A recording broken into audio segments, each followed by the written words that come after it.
dasar PKN ini terdapat SKL atau Standar Kompetensi Kelulusan, lalu ada filosofi dan kurikulum. Lalu di sini saya akan menjelaskan tujuan dan fungsi pendidikan nasional yang terdapat pada pasal 3 Undang-Undang Nomor 20 Tahun 2003 tentang Sistem Pendidikan Nasional, yang berbunyi, pendidikan nasional berfungsi mengembangkan kemampuan dan membentuk watak serta peradaban bangsa yang bermartabat dalam rangka mencerdaskan kehidupan bangsa, bertujuan untuk berkembangnya potensi peserta didik agar menjadi manusia beriman dan bertakwa kepada Tuhan Yang Maha Esa, berakhlak mulia, sehat, berilmu, cakap, kreatif, mandiri, dan menjadi warga negara yang demokratis serta bertanggung jawab. Lalu selanjutnya saya akan menjelaskan skills yang diperlukan pada guru abad 21. Yang pertama ada leadership. Berfungsi untuk mengorganisasikan suatu kegiatan belajar mengajar di kelas agar pembelajaran dapat berlangsung dengan lancar. Yang kedua ada digital literasi. Untuk ditujukan agar guru dapat memanfaatkan segala bentuk perkembangan teknologi untuk menyesuaikan pembelajaran dengan perkembangan zamannya. Yang ketiga ada communication, berfungsi untuk berbagai hal-hal yang akan disampaikan oleh guru dapat dengan mudah dipahami dengan baik dan cepat, baik tenaga kependidikan maupun peserta didiknya. Yang keempat ada emotional intelligence. Dengan memiliki kemampuan ini, pengendali emosional yang baik dan stabil dapat menciptakan suasana kegiatan belajar yang nyaman. Yang kelima ada entrepreneurship. Dengan memiliki kemampuan ini bertujuan agar guru dapat mengenal segala bentuk potensi dan belajar untuk mengembangkan suatu peluang yang ada. Yang keenam ada global citizenship. Untuk ditujukan memberdayakan peserta didik dalam berperan aktif dalam menghadapi dan mengatasi suatu tantangan global. Yang ketujuh ada problem solving. Dengan adanya kemampuan ini agar guru mampu untuk menemukan pemecahan masalah dalam kegiatan belajar mengajar pada saat pembelajaran berlangsung.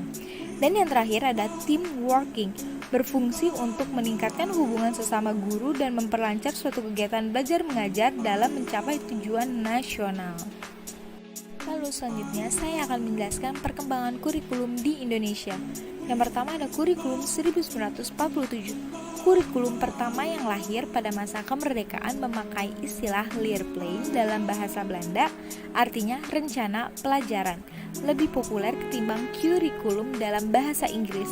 Lalu selanjutnya ada kurikulum 1952, yaitu Kementerian Pendidikan Pengajar dan Kebudayaan menerbitkan buku pedoman kurikulum SD yang diberi nama Rencana Pelajaran Terurai untuk Sekolah Rakyat kelas 3 dan 4. Lalu selanjutnya ada kurikulum 1964, Rencana Pelajaran 1964, Pokok-pokok pikiran kurikulum 1964, pembelajaran dipusatkan pada program Pancawardhana.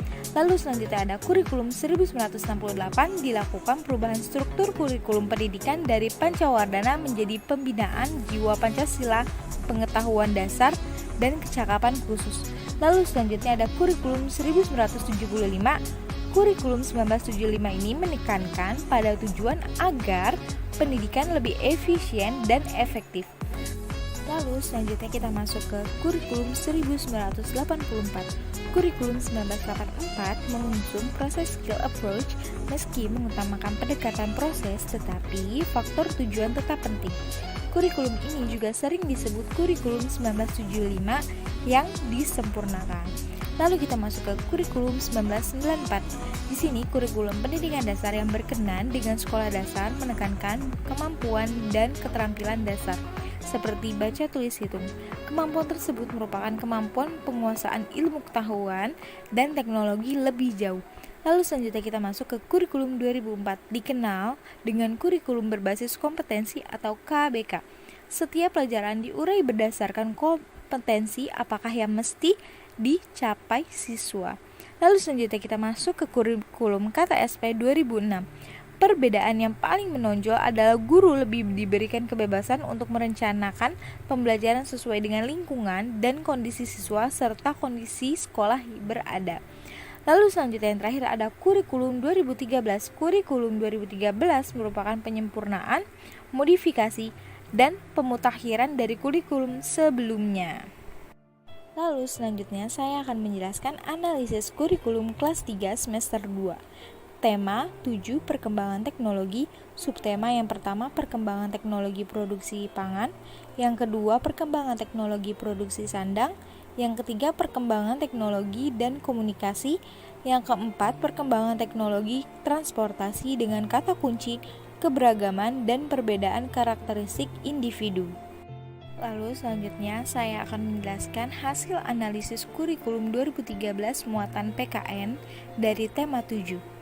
Yang pertama itu dalam analisis kurikulum ini dapat kita ambil kesimpulan bahwa pada domain spiritual, peserta didik diharapkan mampu menghargai ajaran agama yang dianutnya dan peserta didik juga dapat mensyukuri keberagaman individu di lingkungan sekitarnya.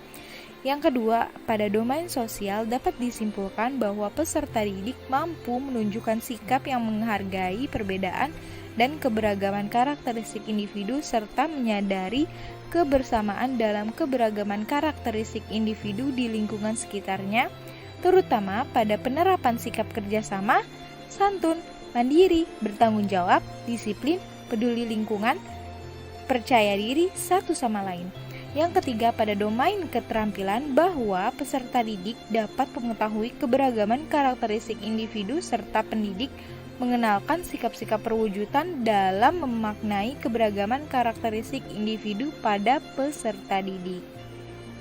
Lalu yang terakhir, yang keempat, pada domain keterampilan dapat kita tarik kesimpulan bahwa peserta didik diharapkan dapat mengetahui keberagaman individu yang berkaitan dengan produk teknologi dan menunjukkan sikap yang benar dalam menghormati keberagaman karakteristik individu di lingkungan sekitarnya, serta peserta didik dapat menghargai satu sama lain.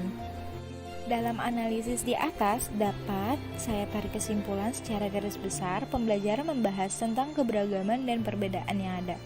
Materi yang diberikan menyajikan tentang persatuan dalam keberagaman dan perbedaan, hak dan kewajiban yang dimiliki oleh setiap individu, bentuk-bentuk perbedaan dan keberagaman, serta Pancasila sebagai lambang negara dengan Bhinneka Tunggal Ika, yang artinya walaupun berbeda-beda tetapi tetap satu jua. Di sini terlihat bahwa diharapkan pendidik mampu menanamkan pentingnya arti persatuan pada peserta didik dengan melihat banyaknya segala perbedaan dan keberagaman yang ada di lingkungan masyarakat. Selain itu, peserta didik diharapkan mampu untuk memberikan sikap yang menghargai segala bentuk perbedaan dan keberagaman yang ada. Hal ini diajarkan melalui hal-hal kecil yang diterapkan melalui lingkungan keluarga dan sekolah untuk pembiasaan awalnya. Cukup sekian penjelasan tentang konsep dasar PKNSD yang telah saya jelaskan, kurang lebihnya mohon maaf. Wassalamualaikum warahmatullahi wabarakatuh. Terima kasih, semoga bermanfaat ya. Sampai bertemu di video pembelajaran selanjutnya. Bye.